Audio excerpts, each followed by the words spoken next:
I should mention that I previously lived in a tiny town, but went to a high school in a considerably larger city. I have never had a reason, or the nerve, to go out into the city on my own. So when my two friends wanted to hang out around town, I was nervous to say the least. However, I thought, what the hell, I'll be with them.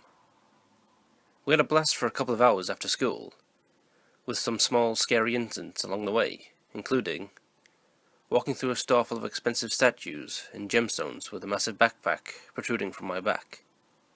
And the original restaurant we wanted to go to was closed, forcing us to Subway. However, as it got dark, we all knew we had to go home, so we all enjoyed one last store and went in our separate ways. I waited outside the store alone, in the dark, not terribly afraid. Yet I had told my mother where to find me, but she's hopeless with directions, so I had expected to be hanging around for a while. I noticed a news camera stationed outside the store, which made me feel even safer. But about 10 minutes into the wait, I was approached by two men. My memory's a little fuzzy, due to how freaked out I was, but this is what I remember. "Hey, do you know where name a town that I can't remember is?" I shook my head. I was already nervous because I'm a paranoid person on the best of days, and this was not turning out to be the best of days. "Oh, come on," one man coaxed. "Listen, we'll give you a bag of jewelry if you help us," the other man said. At that, I was genuinely freaking out. I glanced around and noticed the news camera, and stepped a little closer to the line of sight of the lens. "Listen," I stammered, trying really hard not to stammer or show how freaked out I was. "I think it's that way, and I don't need anything," I said, pointing in some random-ass direction.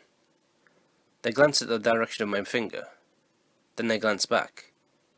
"Can you show us? Again, we have a bag of jewelry." It felt as if my heart had leapt into my throat. "No, thank you, and my mom is coming to get me," I declined as calmly as I could. They stared at me for a few seconds, then nodded, thanking me and heading off in some direction that I pointed. I kept well in the line of sight of the news camera until my mother picked me up. I didn't feel fully relaxed for a full week. I have absolutely no idea why they were so eager to give me that bag of jewelry. My first thought that was they stole it and wanted to throw the police off their trail by handing some of it off to me. The second was that they were trying to lure me away with the jewelry. Either way, it wouldn't have ended well for me, if that was their goal. No one believed me, but I didn't really expect them to. I've never felt comfortable in the city, alone, in the dark ever since, even though it's been 2 years, and I now live in a decently sized city for college.